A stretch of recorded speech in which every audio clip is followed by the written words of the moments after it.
Bienvenidos a Historias Sagradas. Hoy nos adentraremos en las historias de 3 mujeres que enfrentaron destinos trágicos, marcados por las decisiones de otros y las circunstancias de sus tiempos.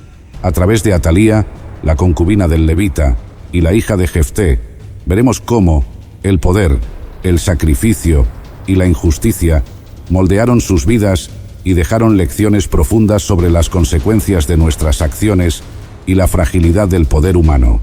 Atalía, una reina que buscó consolidar su poder a cualquier costo, terminó atrapada en su propia ambición. Su trágica caída nos recuerda que el poder mal usado siempre lleva a la ruina. La concubina del levita, víctima de un acto de crueldad que conmocionó a toda una nación, se convirtió en símbolo de la decadencia moral de Israel en ese tiempo. Su historia es un recordatorio sombrío de las consecuencias del pecado y la injusticia cuando no hay líderes que busquen la voluntad de Dios. Por último, la hija de Jefté, cuyo destino fue sellado por un voto imprudente de su propio padre. Aunque su historia está llena de sacrificio y dolor, nos desafía a reflexionar sobre la importancia de nuestras palabras y las decisiones que tomamos ante Dios. Estas historias, aunque trágicas, nos invitan a reflexionar sobre cómo nuestras elecciones, motivaciones y acciones tienen un impacto profundo, no solo en nuestras vidas, sino también en las de quienes nos rodean.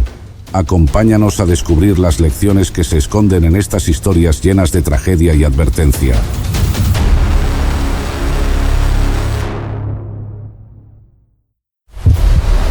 La promesa que hice en el fragor de la batalla aún resuena en mi mente, cada palabra un peso sobre mi alma.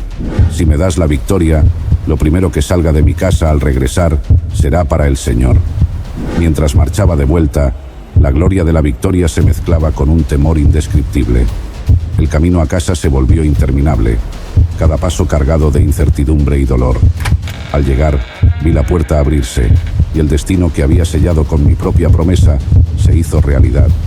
Sabía que no podía retroceder, pero el precio que debía pagar era inimaginable. Mi nombre es Jefté, y esta es mi historia.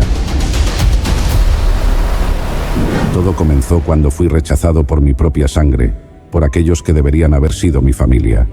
Recuerdo el frío en sus miradas, la dureza en sus palabras cuando me dijeron que no tenía lugar entre ellos. No heredarás en la casa de nuestro padre, me dijeron, sus voces llenas de desprecio. Fui expulsado, no por mis propios actos, sino por el origen de mi nacimiento. Mi madre, una ramera, me marcó desde el día en que nací. No importaba que fuera fuerte, que tuviera el mismo derecho que ellos. Para mis hermanos, siempre sería el bastardo, la vergüenza de la familia. El dolor de ser rechazado era profundo, como una herida que no dejaba de sangrar. La humillación me consumía mientras vagaba lejos de mi hogar, con cada paso sintiendo el peso de la soledad y el desamparo. El sol abrasador sobre mi cabeza y el polvo bajo mis pies parecían burlarse de mi desgracia, pero en medio de ese dolor, algo se encendió dentro de mí, una llama que no se apagaría. Sabía que no podía dejarme vencer. Si no había lugar para mí en mi hogar, encontraría un lugar en el mundo, aunque tuviera que tomarlo por la fuerza. Así llegué a la tierra de Tob, un lugar tan árido y desolado como mi corazón en esos momentos. Pero aquí, entre los desechados, los forajidos y los hombres sin ley, encontré una nueva vida. No éramos hombres comunes, éramos guerreros, endurecidos por el rechazo y la necesidad de sobrevivir. Me convertí en su líder, no por imposición, sino porque ellos vieron en mí algo que quizás ni yo mismo sabía que tenía. Una voluntad indomable y una fuerza que no se doblegaba ante nada. Lideré a esos hombres en batallas por el control de rutas, de pequeños poblados, de lo que pudiéramos tomar y mantener. Cada enfrentamiento era una prueba de mi valía, una manera de demostrar, aunque solo fuera a mí mismo, que no era el hombre débil que mis hermanos creían. En Tob hice un nombre para mí, uno que inspiraba tanto miedo como respeto. Sin embargo, en las noches tranquilas, cuando el sonido de la batalla se desvanecía y el campamento caía en silencio, el dolor del rechazo volvía a atormentarme. Me preguntaba si alguna vez podría regresar, si el destino me daría una segunda oportunidad para reclamar lo que era mío, pero no me permitía quedarme en esos pensamientos por mucho tiempo. Sabía que, para sobrevivir, debía concentrarme en lo que estaba delante de mí, en el próximo combate, en el siguiente desafío. Nunca imaginé que el destino, en su cruel ironía, me ofrecería esa oportunidad de la forma más inesperada. El eco de mi pasado parecía haberse desvanecido entre las rocas de Tob, pero entonces, un día, los fantasmas de mi antigua vida vinieron a buscarme. Era una mañana gris, y el viento soplaba con una frialdad que penetraba hasta los huesos. Mientras me preparaba para un día más de lucha junto a mis hombres, vi a lo lejos un grupo de figuras acercarse. Reconocí sus vestimentas antes de que estuvieran lo suficientemente cerca para ver sus rostros. Eran ancianos de Galaad, aquellos mismos que alguna vez me habían rechazado y exiliado. Una mezcla de emociones me invadió. Ira, desprecio, pero también curiosidad. ¿Qué querían esos hombres de mí ahora? Ellos, que me habían negado un lugar entre los suyos, ¿venían ahora a suplicarme? Los observé con desconfianza mientras se acercaban con paso rápido y decidido. Sus rostros, antes llenos de orgullo, ahora estaban marcados por la urgencia y la desesperación. Fue entonces cuando lo supe. Necesitaban mi ayuda. Los ancianos de Galaad se detuvieron frente a mí, jadeando levemente por el esfuerzo del viaje. Sus ojos, que alguna vez me miraron con desdén, ahora reflejaban la sombra del miedo. El pueblo de Galaad estaba en peligro. Los amonitas, un enemigo implacable, habían comenzado a oprimir a Israel, exigiendo tierras que decían ser suyas por derecho. Sin un líder capaz de enfrentarlos, Galaad estaba al borde de la destrucción. Y así, estos mismos hombres que me habían despreciado ahora, venían a pedirme que los salvara. «Jefté, necesitamos tu ayuda», dijeron con voces quebradas por la necesidad. «Ven a ser nuestro caudillo y combate a los amonitas». El amargo sabor del rechazo pasado me llenó la boca. La humillación que había soportado, el dolor de ser rechazado por mi propia familia, todo volvía a mí con una intensidad abrumadora.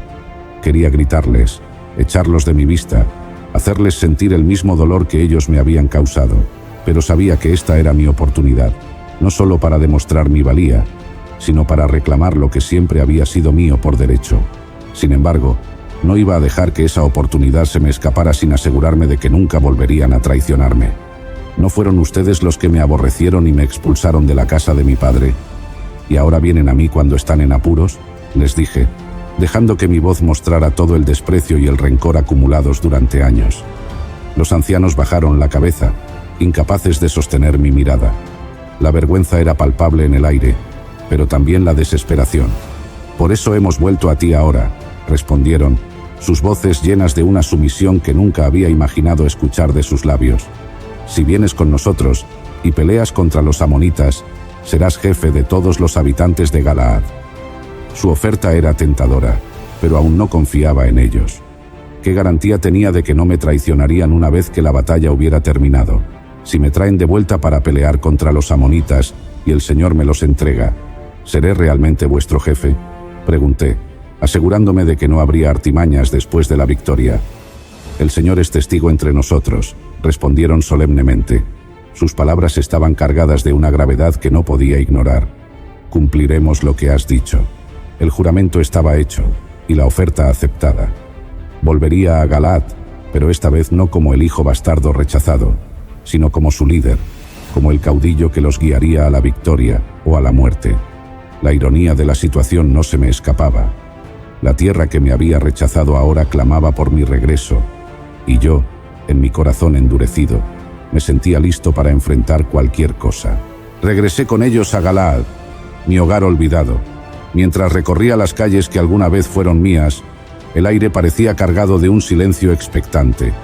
Las miradas de los habitantes estaban llenas de mezcla de temor y esperanza, como si no supieran si venerarme o temerme. En poco tiempo, los hombres se reunieron bajo mi mando, listos para la batalla. Sentí el peso de la responsabilidad sobre mis hombros, pero también el fuego de la venganza y la reivindicación ardiendo en mi interior. Sabía que no podía fallar. Mi destino y el destino de mi pueblo dependían de ello. La tensión en el campamento era palpable mientras nos preparábamos para enfrentar a los amonitas. Sabía que esta no sería una batalla fácil. El enemigo era numeroso y feroz, y el miedo a la derrota se cernía sobre nosotros como una nube oscura. Pero en medio de esa tensión, una llama de determinación ardía en mi interior. No podía permitirme fallar, no después de todo lo que había pasado, no después de todo lo que había arriesgado. Sin embargo, había algo más que ardía en mi corazón, una sensación de que necesitaba hacer más, de que necesitaba asegurarme de que Dios estuviera de mi lado en esta batalla crucial. Antes de la batalla, en un momento de soledad, me arrodillé en la oscuridad, con el viento susurrando a mi alrededor y el sonido distante de los preparativos para la guerra. En ese momento de vulnerabilidad y fervor, hice un voto al Señor, un voto que sellaría mi destino de manera que jamás habría imaginado. Si entregas a los amonitas en mis manos, susurré al cielo estrellado, lo primero que salga de las puertas de mi casa a recibirme cuando regrese victorioso será para el Señor, y lo ofreceré en holocausto. Sentí que el peso de mis palabras se asentaba en mi pecho, pero en ese momento no me permití pensar en lo que realmente significaban. Todo lo que importaba era la victoria. Todo lo que importaba era demostrar que yo, Jefté, el rechazado, podía ser el salvador de Israel. Me levanté con una sensación de alivio, convencido de que mi promesa había sellado el favor de Dios sobre nosotros. El día de la batalla amaneció con un sol que parecía bañado en sangre, y mientras marchábamos al encuentro de los amonitas, sentí una extraña calma dentro de mí. La batalla fue feroz y sangrienta, pero mis hombres lucharon con una valentía y una determinación que jamás había visto antes. En medio del caos, supe que el Señor estaba con nosotros. Uno a uno, los amonitas cayeron ante nosotros, y al final del día, el campo de batalla estaba cubierto de los cuerpos de nuestros enemigos. Habíamos ganado. El grito de victoria resonó por todo el campamento, y por un momento me permití disfrutar del sabor dulce de la victoria. Había cumplido mi parte del trato. Ahora solo quedaba regresar a casa, a Galaad, como el héroe que había salvado a su pueblo. Pero a medida que nos acercábamos a las puertas de mi hogar, una sombra de incertidumbre comenzó a nublar mi corazón. La promesa que había hecho, la que había sellado nuestra victoria, ahora regresaba a mí con una claridad aterradora. Cada paso hacia mi casa se sentía como una eternidad, y aunque los hombres celebraban a mi alrededor, mi mente estaba llena de temor. Sabía lo que había prometido, pero no quería enfrentar lo que eso significaba. Mientras el polvo se levantaba bajo los cascos de nuestros caballos y las puertas de mi casa se hacían visibles a lo lejos, sentí un nudo formarse en mi garganta. Finalmente, cuando las puertas de mi hogar se abrieron, el destino que había sellado con mi propia boca se reveló ante mí. La realidad me golpeó como un trueno, y supe que no podía dar marcha atrás. El peso de la promesa que había hecho me aplastaba, y en ese momento, todo el sabor de la victoria se desvaneció, dejando solo un amargo vacío. El sonido de la victoria se había desvanecido, reemplazado por un silencio opresivo que se asentó en mi pecho mientras me acercaba a las puertas de mi hogar. Sentía que el aire se hacía más denso, como si el peso de la promesa que había hecho comenzara a aplastarme con cada paso que daba. Y entonces la vi. Mi hija, mi única hija, salió a recibirme con una sonrisa radiante, danzando con alegría y tocando su tamboril, celebrando el regreso de su padre victorioso. En ese instante, el mundo pareció detenerse. Mi corazón se rompió en 1000 pedazos cuando comprendí la terrible realidad que se cernía sobre nosotros. La promesa que había hecho, pensando que tal vez sería un animal o un siervo quien saldría a encontrarme, ahora se había convertido en mi mayor pesadilla.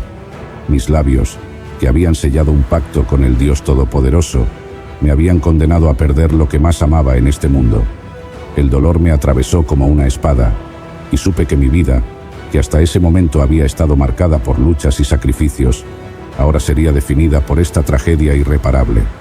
Grité al cielo con una mezcla de desesperación y arrepentimiento, rasgando mis vestiduras en señal de luto, mientras mi hija se detenía, su rostro pasando de la alegría a la preocupación.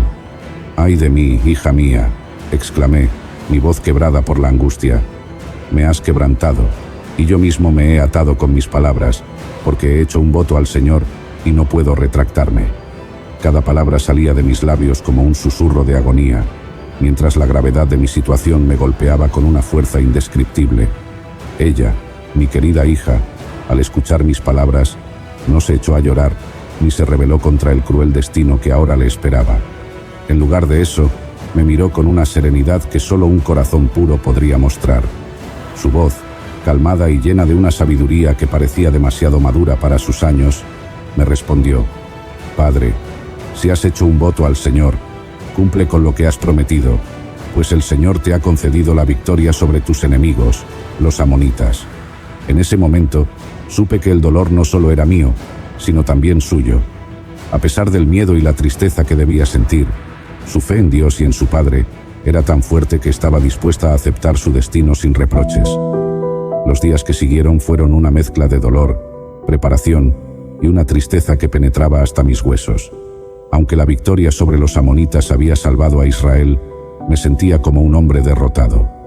Los festejos y celebraciones del pueblo pasaban ante mí como sombras, sin dejar huella en mi alma. Todo lo que podía pensar era en la promesa y en el precio que debía pagar.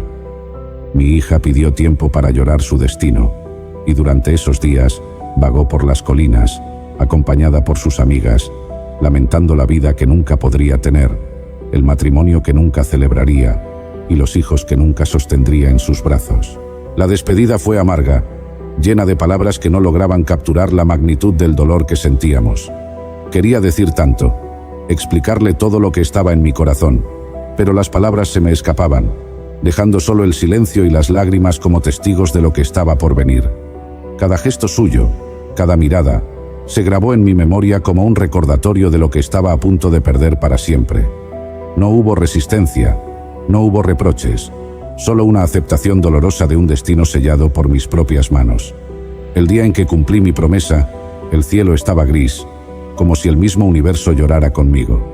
Cumplí mi promesa con la solemnidad que requería, pero cada instante fue una agonía.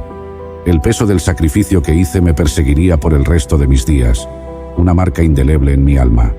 Sabía que había actuado en obediencia, que había honrado mi juramento al Señor, pero eso no aliviaba el dolor ni la pérdida.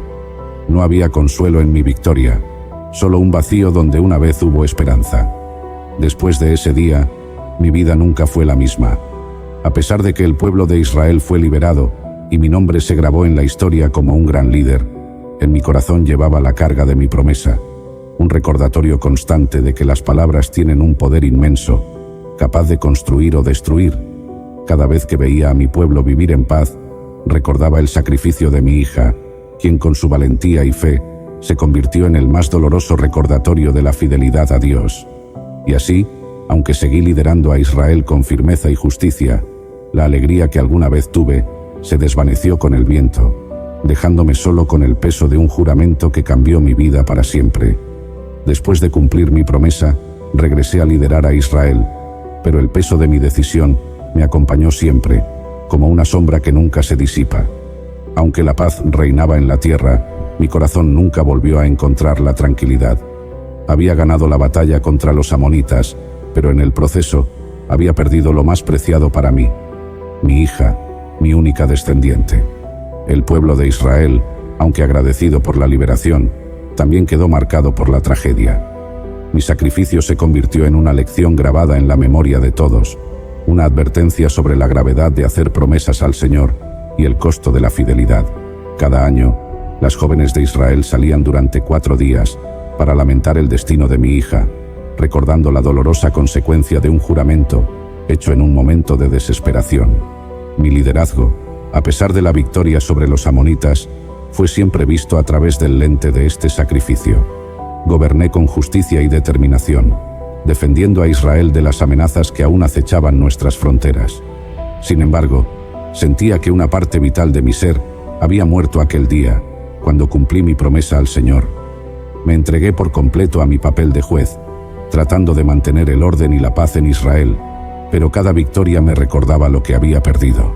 Con el tiempo, comencé a comprender que mi historia y mi sacrificio serían contados por generaciones, no solo como la historia de un juez que liberó a Israel, sino como la de un hombre que pagó un precio devastador por su fidelidad a Dios. Mi nombre sería recordado, pero siempre con la marca del dolor y la tragedia. Aunque a veces me atormentaba la pregunta de si podría haber hecho algo diferente, sabía en lo profundo de mi ser que había actuado con integridad, cumpliendo lo que había prometido al Señor.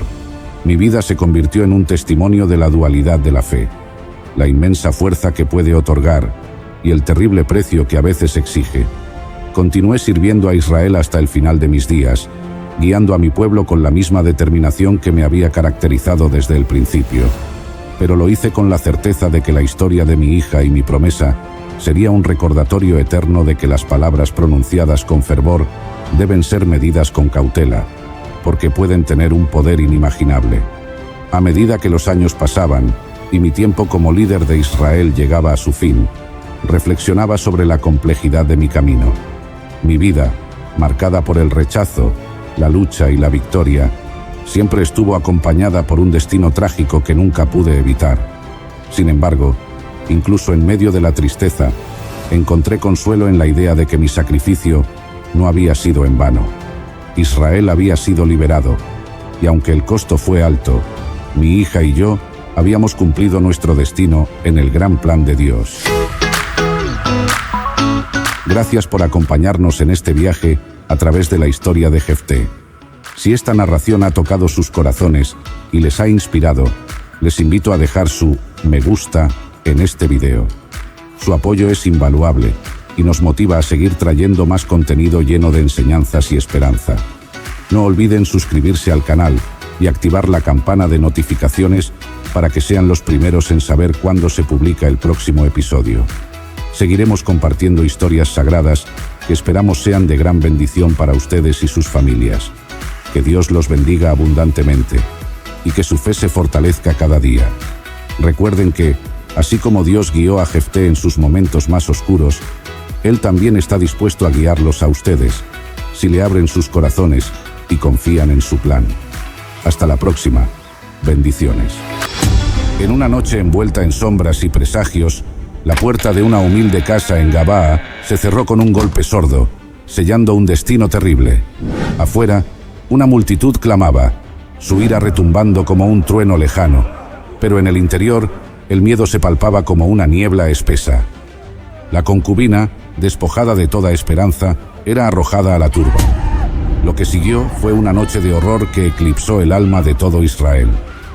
La turba, despiadada y frenética, rodeaba la casa exigiendo que se les entregara al hombre, el levita, quien había buscado refugio allí con su concubina. Incapaces de resistir la presión de la multitud enfurecida, los dueños de la casa tomaron la decisión más horrenda: entregar a la joven mujer como sacrificio para aplacar la ira de la muchedumbre. Empujada fuera de la seguridad efímera de aquellas paredes, se encontró en manos de la brutalidad desenfrenada, víctima de una injusticia que la consumiría hasta el amanecer. A medida que la noche avanzaba, la violencia se desataba con cada hora que pasaba, marcando a todos quienes la presenciaban.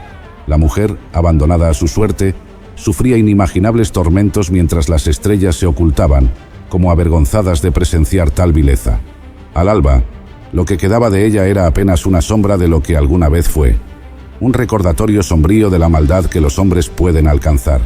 Pero déjenme contarles todo desde el comienzo. Esta es la historia bíblica que nunca te han contado sobre el levita y su concubina, y se encuentra en Jueces capítulo 19. En los tiempos antiguos, cuando Israel no era gobernado por reyes, sino por jueces, un levita que residía en las remotas colinas de Efraín, al norte del país, decidió establecer un vínculo con una mujer de Belén de Judá. Ella no era su esposa en el sentido formal, sino su concubina, una práctica aceptada en aquel tiempo que permitía ciertas relaciones sin los compromisos completos del matrimonio. Esta relación, aunque reconocida, estaba lejos de ser perfecta. Con el tiempo, surgió un conflicto entre ellos, un desgarramiento emocional que culminó en un acto de profunda desolación.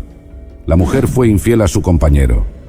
En aquellos días, la infidelidad era un asunto de grave deshonra, pero en lugar de buscar una resolución rápida o un castigo, la situación tomó un giro hacia lo trágico y personal. Después de su traición, la mujer abandonó la residencia que compartía con el levita y regresó a la casa de su padre en Belén de Judá, buscando refugio en lo familiar y dejando atrás la complicada relación. Allí, en la casa de su padre, encontró un santuario temporal. Mientras tanto, el levita, con su corazón afligido por la confusión de emociones, tal vez ira, dolor o incluso amor no resuelto, decidió después de algún tiempo intentar una reconciliación.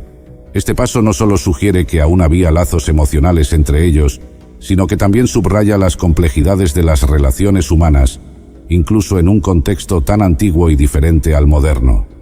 Este intento de reconciliación era un preludio a los eventos trágicos y desgarradores que seguirían, marcando un curso irreversible tanto para la concubina como para el levita.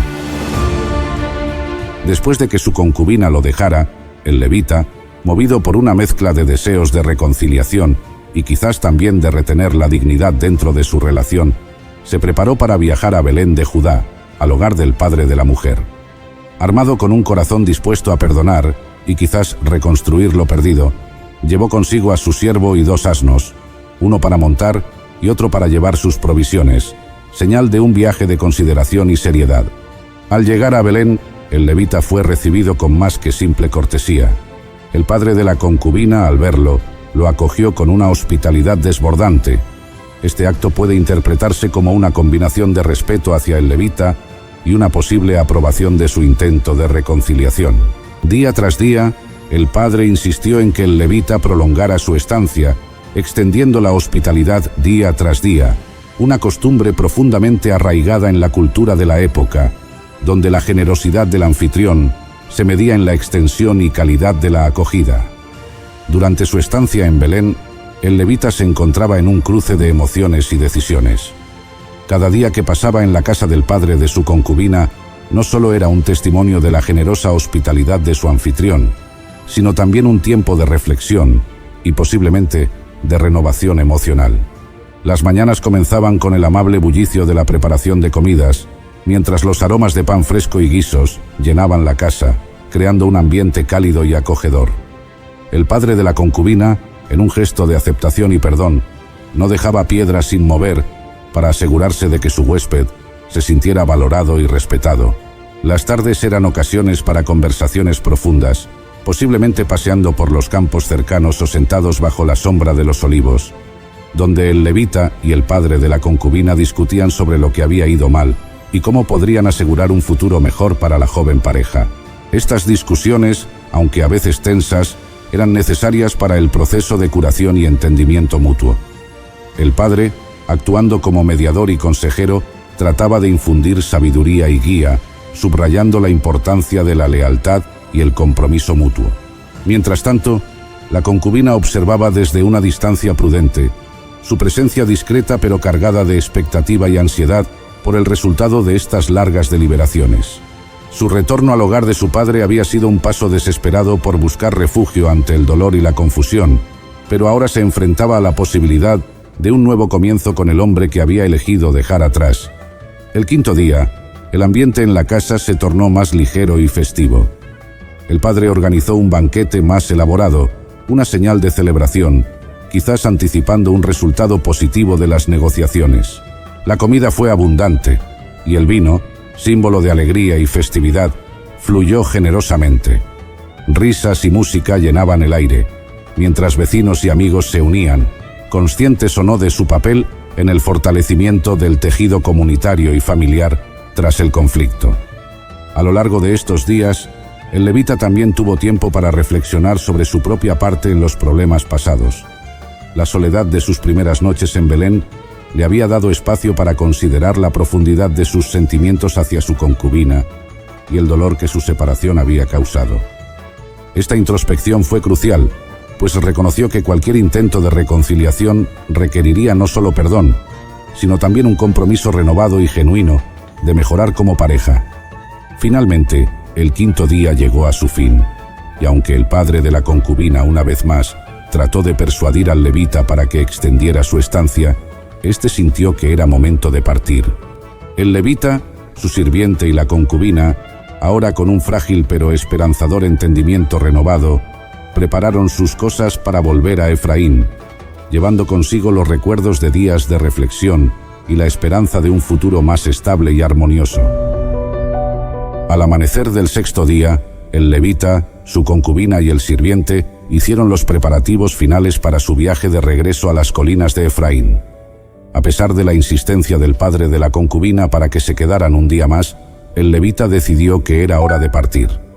Con los asnos ya cargados y las despedidas hechas, el pequeño grupo salió de Belén, llevando consigo las bendiciones y los buenos deseos del padre, que les exhortaba desde la puerta de su casa. La jornada comenzó bajo un cielo claro, prometedor de un buen viaje. Atravesaron caminos polvorientos bordeados de campos y viñedos, con el sol ascendiendo lentamente en el cielo. Mientras avanzaban, el levita y su concubina intercambiaban palabras suaves, quizás los primeros brotes de una relación restaurada, marcados por la cautela pero teñidos de esperanza. Sin embargo, a medida que el día avanzaba, la tardía salida de Belén significó que pronto se encontrarían con el dilema de encontrar un lugar seguro donde pasar la noche. Al acercarse a Jerusalén, entonces conocida como Jebús y habitada por los jebuseos, el levita decidió no detenerse allí. Su decisión estaba basada en la preferencia de no buscar refugio entre aquellos que no eran de Israel, una elección que reflejaba las tensiones y desconfianzas entre diferentes grupos étnicos de la región. Continuaron su viaje hasta que, con el crepúsculo aproximándose, llegaron a la ciudad benjamita de Gabaa. Al entrar en la ciudad, dirigieron sus pasos hacia la plaza pública, esperando encontrar a alguien que les ofreciera hospitalidad para la noche.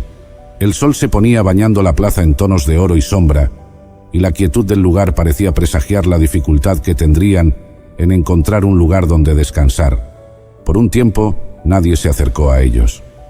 Los habitantes de Gabaa, al parecer, mostraban reticencia a acoger a extraños. El levita, su concubina y el sirviente se sentían cada vez más vulnerables a medida que la noche caía, un recordatorio sombrío de los riesgos que enfrentaban los viajeros en esos tiempos inseguros. Finalmente, cuando ya parecía que tendrían que pasar la noche al aire libre, un anciano que regresaba de trabajar en el campo los vio. Este hombre, también de Efraín y por lo tanto un compatriota, no dudó en ofrecerles refugio. Los guió a su casa, les proporcionó agua para lavarse los pies y preparó una comida para ellos, cumpliendo con los deberes de hospitalidad que eran sagrados en la cultura de la época. La noche se instaló mientras compartían el pan y relataban sus viajes, creando un breve interludio de paz y camaradería. Sin embargo, lo que ninguno de ellos sabía era que la oscuridad de esa noche traería eventos que probarían profundamente la fibra moral de todos en Gabaa y dejarían una mancha en la historia de Israel. Mientras el levita, su concubina y el sirviente disfrutaban de la hospitalidad del anciano, la calma de la noche en Gabaa se vio abruptamente interrumpida. Fuera de la casa del anciano, un grupo de hombres de la ciudad, corruptos y depravados, comenzaron a reunirse. Su comportamiento era agresivo y sus intenciones nefastas. Pronto, la multitud se convirtió en una turba clamorosa que rodeaba la casa, golpeando la puerta y exigiendo con gritos que el levita saliera. El motivo de esta exigencia era oscuro y perturbador. Deseaban abusar del levita, un acto que evocaba las infames historias de Sodoma y Gomorra. Frente a esta aterradora situación, el anciano anfitrión, desesperado por proteger a su huésped bajo cualquier circunstancia, salió a confrontar a la multitud. En un intento por calmar la situación y preservar el honor de su hogar, ofreció una solución que, aunque profundamente perturbadora para los estándares modernos, reflejaba las complejas y a menudo inquietantes decisiones morales de su tiempo. El anciano ofreció a su propia hija virgen y a la concubina del levita a la multitud, implorando que dejasen al hombre en paz y en su lugar tomaran a las mujeres, un gesto que pretendía desviar la violencia de su invitado. Esta propuesta, lejos de resolver la situación éticamente, solo subraya la profunda misoginia y la desvalorización de las mujeres que eran comunes en ciertos aspectos de las sociedades antiguas. La turba, sin embargo, no se disuadió fácilmente. La tensión aumentaba a medida que la noche se hacía más oscura. Finalmente, en un momento de desesperación y horror, la concubina fue empujada fuera de la casa hacia la turba enfurecida. Lo que siguió fue una noche de indescriptible brutalidad que culminó al amanecer, cuando la mujer, habiendo sido abusada y maltratada toda la noche, logró regresar a la puerta de la casa donde se hospedaban. Al amanecer, encontraron a la concubina yaciendo en el umbral, un testimonio mudo de la crueldad que había sufrido a manos de la turba de Gabaa. Este acto de violencia no solo sería un punto de inflexión personal para el levita y aquellos directamente involucrados, sino que también provocaría una serie de eventos que llevarían a conflictos y divisiones profundas dentro de las tribus de Israel. Este oscuro episodio en Gabaa se convertiría en un llamado a la justicia y a la reflexión moral para toda la nación, resaltando las consecuencias de la ley y el orden quebrantados y la necesidad imperativa de una justicia que protegiera a los inocentes y castigara a los culpables. La historia de la concubina del levita no solo narraba un evento trágico, sino que también servía como un espejo sombrío para la sociedad de la época, instando a una introspección y reforma en toda la comunidad. Después de la trágica noche de violencia en Gabaa, el levita enfrentó una realidad desgarradora al amanecer cuando encontró a su concubina yaciendo en el umbral de la casa, víctima de un abuso inimaginable. En un estado de profundo dolor y furia, tomó una decisión que resonaría a través de toda Israel y marcaría un precedente alarmante en su historia. Con un corazón endurecido por la angustia y la ira, el levita levantó el cuerpo sin vida de su concubina y la llevó en su asno de regreso a su hogar en Efraín. Una vez allí, impulsado por un impulso de indignación y un deseo de justicia, realizó un acto de horror y protesta que sería recordado como uno de los más macabros de las Escrituras. Dividió el cuerpo de su concubina en 12 partes, enviando cada una a las distintas tribus de Israel. Este acto, brutal y simbólico, estaba destinado a servir como un grito desesperado por justicia y como una convocatoria a las tribus de Israel para responder a la vileza perpetrada en Gabaa. La respuesta a este acto fue de shock e ira colectiva. Los líderes de las tribus, al recibir las partes del cuerpo, se convocaron para una asamblea urgente, confrontados no solo con la crueldad del acto, sino también con la necesidad de abordar el colapso moral que representaba. En esta asamblea se hizo evidente que la tribu de Benjamín, a la cual pertenecía la ciudad de Gabaa, tendría que rendir cuentas por los actos de sus hombres.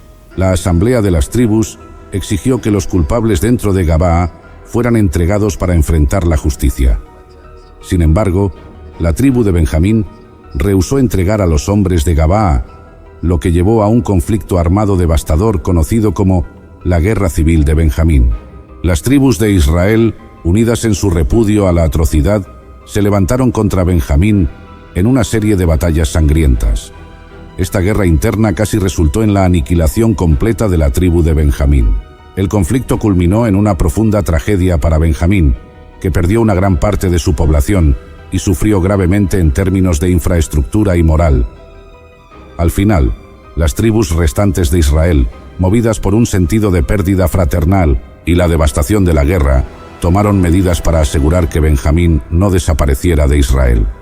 Se organizaron esfuerzos para reintegrar a los sobrevivientes de Benjamín, incluyendo la provisión de esposas para los hombres benjamitas que habían quedado, mediante métodos que plantean sus propios dilemas éticos y morales. Esta serie de eventos no solo resalta la fragilidad de la cohesión social y política en Israel durante esa época, sino que también sirve como un sombrío recordatorio de cómo la justicia y la venganza pueden entrelazarse en formas que llevan a consecuencias devastadoras. La historia del levita y su concubina plantea preguntas profundas sobre la ley, la moralidad y las responsabilidades de una comunidad hacia sus miembros más vulnerables, resonando a través de las generaciones como un llamado a la reflexión y la reforma. La historia del levita y su concubina, trágica y perturbadora como la hemos oído, nos deja con una aplicación profunda y urgente. Nos recuerda la importancia de la justicia, la compasión y el cuidado de los vulnerables en nuestras comunidades. En un mundo lleno de injusticias y desigualdades, es vital que busquemos formas de proteger y apoyar a aquellos que sufren abusos y violencia. Debemos estar dispuestos a enfrentar la oscuridad que pueda existir en nuestra sociedad, sin ignorarla ni excusarla, y trabajar juntos para construir un mundo más justo y compasivo para todos. La historia también nos llama a examinar nuestras propias acciones y decisiones. ¿Estamos dispuestos a confrontar la maldad donde quiera que se manifieste, incluso cuando eso signifique desafiar a aquellos en posiciones de poder o autoridad? ¿Estamos dispuestos a abogar por la justicia y la igualdad, incluso cuando sea difícil o peligroso? Que la historia del levita y su concubina sea un recordatorio de nuestro deber de buscar la justicia, proteger a los vulnerables y trabajar por un mundo donde la compasión y el respeto sean los pilares de nuestra sociedad. Que aprendamos de los errores del pasado y nos esforcemos por construir un futuro más luminoso y humano para todos. Y así, queridos amigos y espectadores, Llegamos al final de esta historia sagrada, una cruel y oscura que tal vez nadie te había contado, pero también un relato lleno de lecciones eternas que resuenan a través de los tiempos. Si esta historia ha tocado su corazón, les invito a mostrar su apoyo a nuestro trabajo, dándole un buen me gusta a este video. Suscríbanse a este canal Historias Sagradas para no perderse ninguno de nuestros relatos. Compartan este video con amigos y familiares, para que juntos podamos reflexionar y crecer en nuestra comprensión y en nuestra fe. Y por supuesto dejen sus comentarios abajo, cuéntenos qué les ha parecido esta historia, qué impresión les dejó y qué reflexiones pudieron aprender hoy. Su interacción nos motiva a seguir creando contenido que los enriquezca, inspire y acerque más a las verdades fundamentales que están en la palabra de Dios. Gracias por estar con nosotros en Historias Sagradas hasta el final. Hasta la próxima. Bendiciones.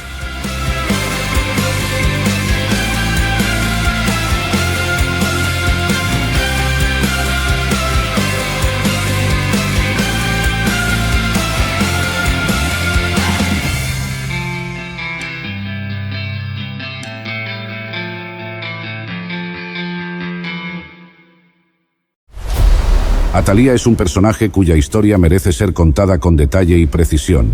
Hija de Jezabel y del rey Acab de Israel, Atalía lleva en su linaje la influencia de una de las familias más siniestras de la historia bíblica. Jezabel, su madre, es recordada por su idolatría y oposición a los profetas de Dios, mientras que Acab es conocido por su reinado tumultuoso, tiranía y asesinatos.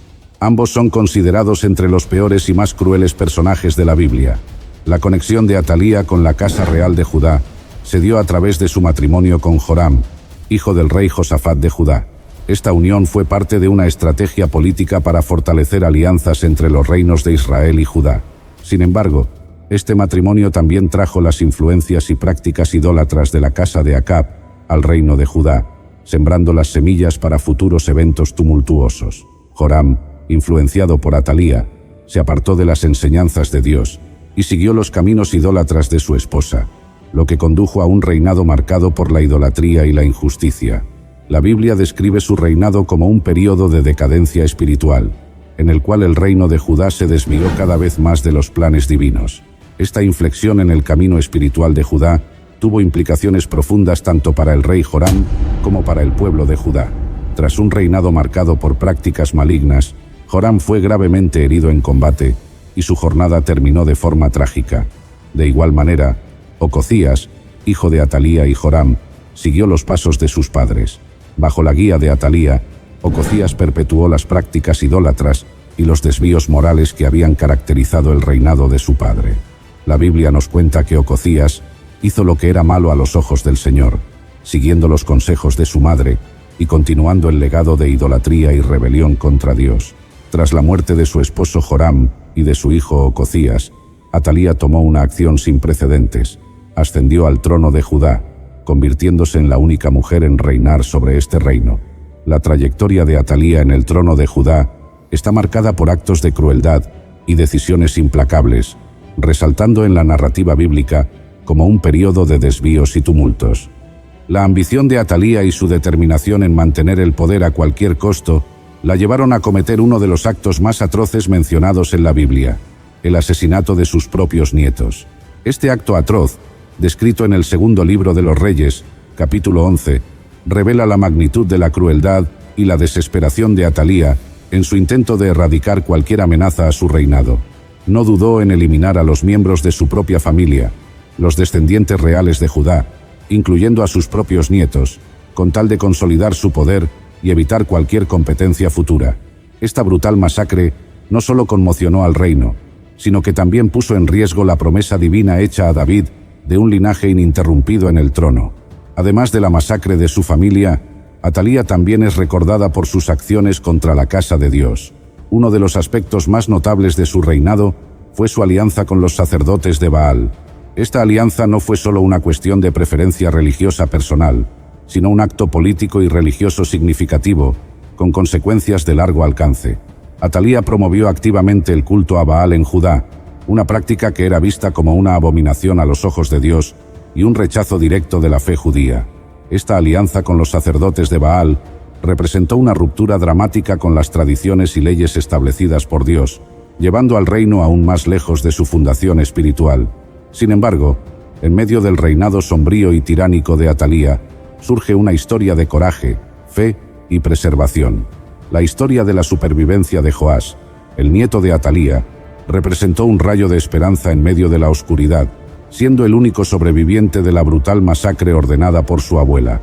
La historia de la supervivencia de Joás es un testimonio de la providencia divina y del coraje humano. Cuando Atalía inició su campaña para eliminar a todos los herederos al trono de Judá, la línea de David estaba en grave peligro. Sin embargo, en un acto de extraordinaria valentía y fe, Josabet, la tía de Joás y hermana del rey Ococías, escondió al joven Joás, que en ese momento tenía solo 1 año de edad, en una habitación dentro del templo del Señor. Esta acción valiente de Josabet no solo salvó la vida de Joás, sino que también preservó la promesa hecha por Dios a David de que su linaje nunca se extinguiría. Durante 6 años, Joás permaneció oculto en el templo del Señor, bajo el cuidado de Josabet y los sacerdotes leales. Este periodo de escondite fue crucial no solo para la seguridad de Joás, sino también para la preservación del futuro de la nación de Judá.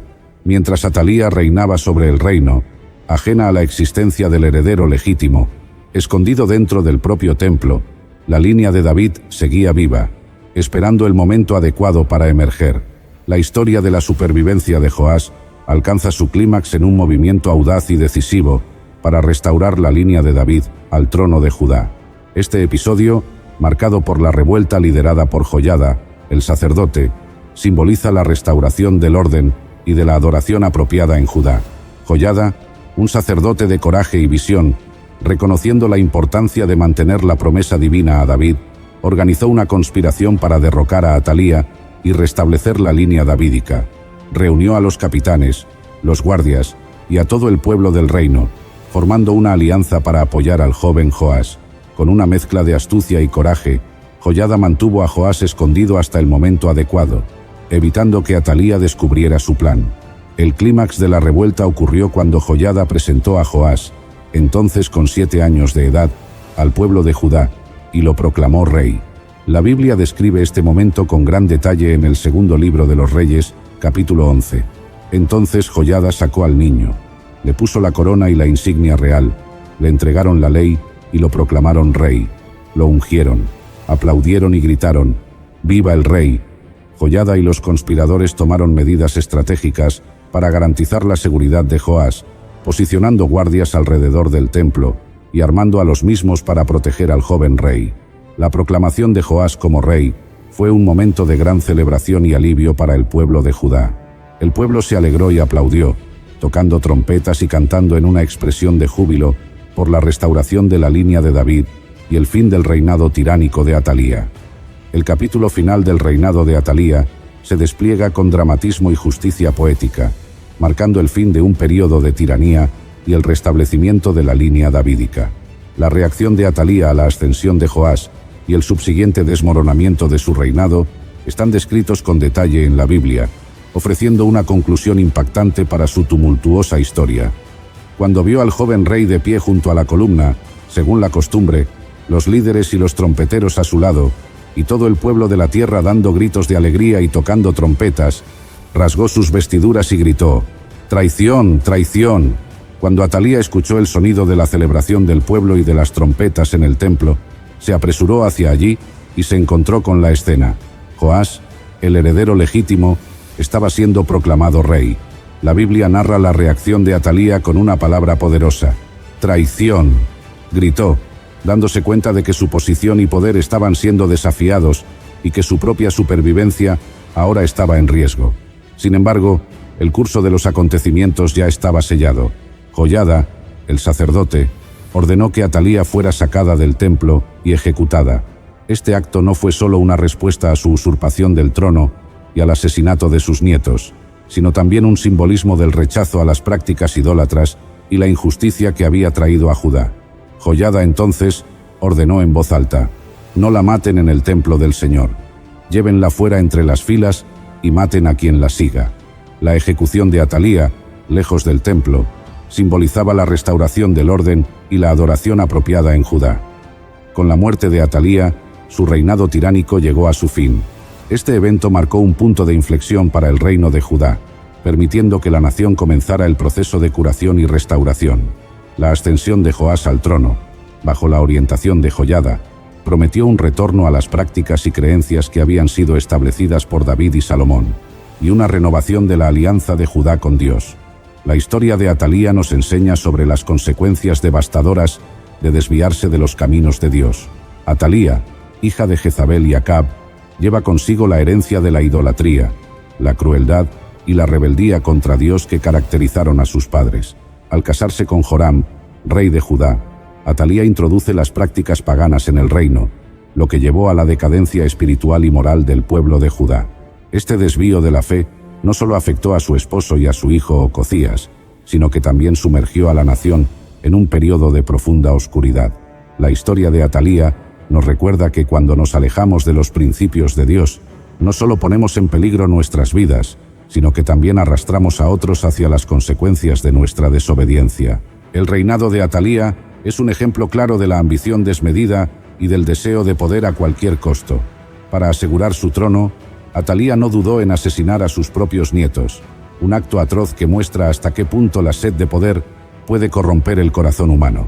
Su crueldad no conocía límites, y en su afán de consolidar su control, profanó los lazos familiares más sagrados. Esta historia nos enseña que el poder y el control no pueden edificarse sobre la destrucción de los demás. Al final, todo poder que no esté fundamentado en la justicia y la rectitud está destinado a desmoronarse, como ocurrió con Atalía, quien fue derrocada y ejecutada por su tiranía. Finalmente, la historia de Atalía nos enseña sobre la importancia de la fe y la valentía en tiempos de adversidad. En medio del reinado tiránico de Atalía, Josabet, la tía de Joás, arriesgó su vida para salvar al heredero legítimo. Su valentía y su fe en Dios no solo preservaron la vida del niño, sino que también aseguraron el cumplimiento de la promesa divina. De igual manera, el sacerdote Joiada jugó un papel crucial al organizar la revuelta que derrocó a Atalía y restauró la línea davídica en el trono. La fe inquebrantable de estas personas en los planes de Dios y su disposición a actuar con valentía nos enseñan que, aun en los tiempos más oscuros, la fe puede generar cambios trascendentales y restaurar el orden divino. Gracias por habernos acompañado en esta impactante y reveladora historia de la Biblia. Recuerden que, al igual que en los tiempos de Atalía, el poder de Dios prevalece incluso en los momentos más oscuros. Si esta historia ha tocado su corazón, no olviden darle me gusta, suscribirse a Historias Sagradas y compartir este video. Agradecemos que nos dejes tus opiniones en la cajita de comentarios. Que la paz y la bendición de Dios estén con ustedes, y nos vemos en el próximo capítulo, donde seguiremos explorando las enseñanzas eternas de la palabra de Dios. Hasta la próxima. Bendiciones.